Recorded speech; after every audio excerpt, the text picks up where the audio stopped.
Okay, so in this video we are going to be briefly discussing the different formulae of representing organic molecules. Okay, so let's get that cursor going.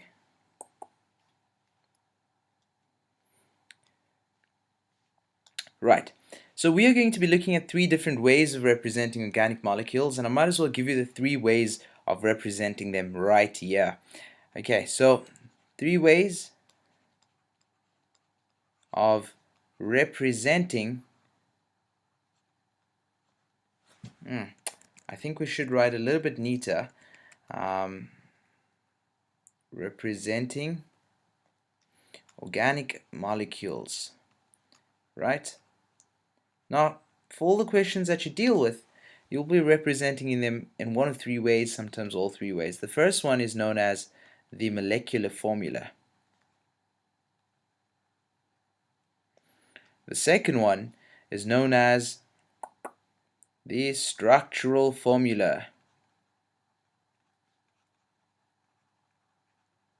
And the third one is known as the condensed structural formula. Now, if you're a distance learner, you're a learner learning from the videos alone, it is very, very important that you take notes actively. It's very important that you pause the video, play the video, write down the notes, make a note, and then later on when you come back to the work, try and explain it to somebody else. Now, why do I say this? When you start writing down these things, you tend to engrave a neural pattern in your brain that deepens that deepens the neural pattern so that it makes your recall of these facts a lot easier, and as it transfers to your long-term memory. Anyway, I digress. So the three ways of representing organic molecules is known as the molecular formula, the structural formula, and the condensed structural formula. Okay, all of these are means of formulae. Now people say if I use a thinner pen I tend to write neater, but I don't believe that's true. So let's get back and let's see what's happening over there. Right, so here's the molecular formula. Molecular formula is basically, it gives you an idea of how many atoms of each kind there are. It shows exactly how many atoms of each type are in a molecule. So C4H10, H2O, that's a molecular formula. Here are more examples. H2O, H2SO4, these are all molecular formulae, right? What if I had something that said C4H9 O, for example, that. All of these are examples of molecular formulae, right? NH3, that's a molecular formula. It tells me exactly there's 3 hydrogens and only 1 nitrogen, my bad. Okay. So that's the molecular formula. What is its purpose? Shows exactly how many atoms of each type are in a molecule. So we are going to look at 3 different examples of 2-methyl propane or 2-methyl propane. What I'm going to do now is look at the next example and see what is there. So again, 2-methyl propane is represented by a main chain containing 3 carbons, that's propane, and then on the second carbon we've got this methyl side chain. If you remember in the previous video I spoke about side chains. So there's a side chain, or also called a branch. Okay, but I digress. What are we dealing with over here? We're talking about the structural formula, and this was the second one. The structural formula, it shows every bond between every atom in the molecule, and each bond is represented by a line. And if you remember correctly, in the previous video I told you that that over there is a bond. It is a covalent bond. It is a sharing of 2 electrons, for example in this case between carbon and hydrogen. There we go again. That represents a bond, that little line over there. Each line is represented by this bond. And in the next one, let's see what's over there. The condensed structural formula. So I want to go back and I want to talk about what exactly the condensed structural formula shows us. It shows us each carbon atom, the main atom that we find in each point over here, and the hydrogen atoms that are bonded to it. They're bonded to it directly are listed as a molecular formula individually. So if we had to draw this, if we had to draw what you see over here, we would say, well, you'd say, Mud, let's draw that. Let's start with each carbon atom. The first carbon atom has got 3 hydrogens. So there's carbon, there's hydrogen, over there like so. And now that carbon atom is bonded to this one. There we go. And that one has got 1 hydrogen, but it's got a chain on the side, which is represented inside the bracket. So that's bonded to an entire chain which has its own 3 hydrogens like so. Right.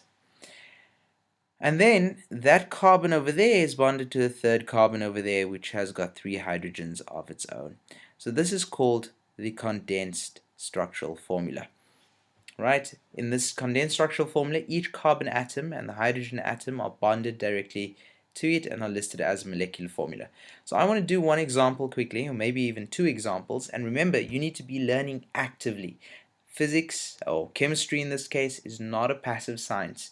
We don't learn it by just watching videos. We learn it by watching and doing. Right, EDTP. Explain, demonstrate, you imitate, and then we do a lot of practice. That's how it works, right? Okay, now before I go into a definition of a functional group, I want to do 2 examples quickly of different formulae.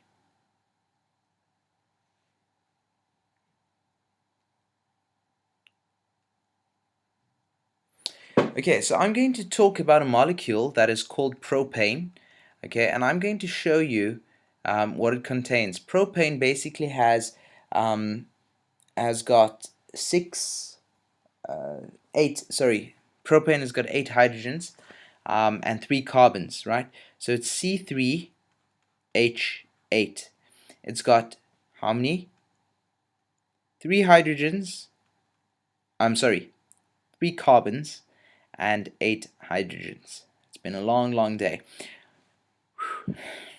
Okay, so this formula that you see over here is what we know as the molecular formula.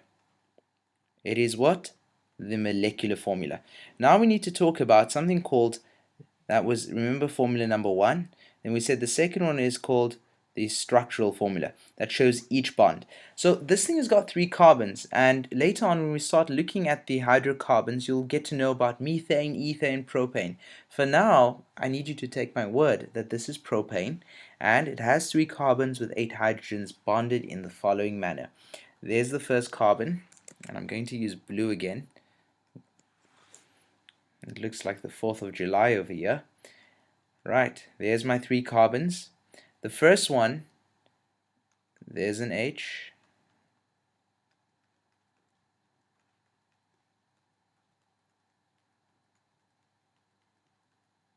And there we go. So there, if we have to count up all the carbons, we see it's 1, 2, 3 carbons and 1, 2, 3, 4, 5, 6, 7, 8, 8 hydrogens. And this one over here is what we would call represented by the structural formula. Right. Now, let us start looking at the last one.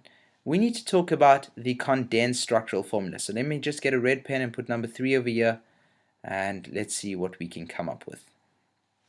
Right, so in the condensed structural formula, we need to start describing each carbon atom and say what is each carbon atom bonded to as a molecular formula. So the first one is 1 carbon that is bonded to 3 hydrogens, which will represent CH3. And then the next one is 1 carbon bonded to 2 hydrogens. And remember I said that carbon is bonded to this carbon, of course. 2 hydrogens, so CH2. And the last one is bonded to 3 hydrogens, which looks like this. Okay, so let's try one more. Let's try pentane. Let's try pentane.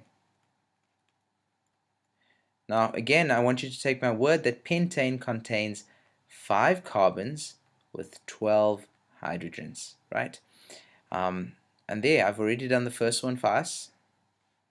This here is a molecular formula.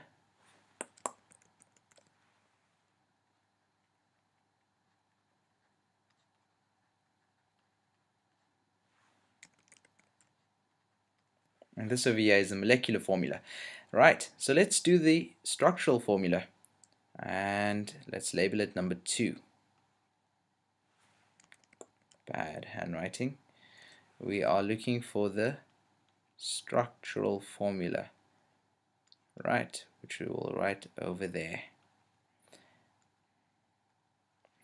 So the structural formula says, well, okay, pentane is really easy. We've got 5 carbons in the base, so let's go. 1, 2, 3, 4, and 5. And let's put in all our hydrogens because this is what pentane looks like.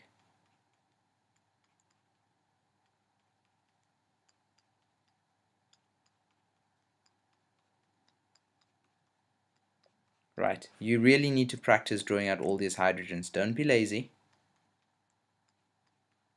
I know you are, but don't be lazy. Okay, so let's count that. 1, 2, 3, 4, 5. Okay, 5 it gives us 10, 11, and 12. So that corresponds. That's the structural formula for pentane. And now, finally, let's do something called the condensed structural formula, which I will do over here. The condensed structural formula.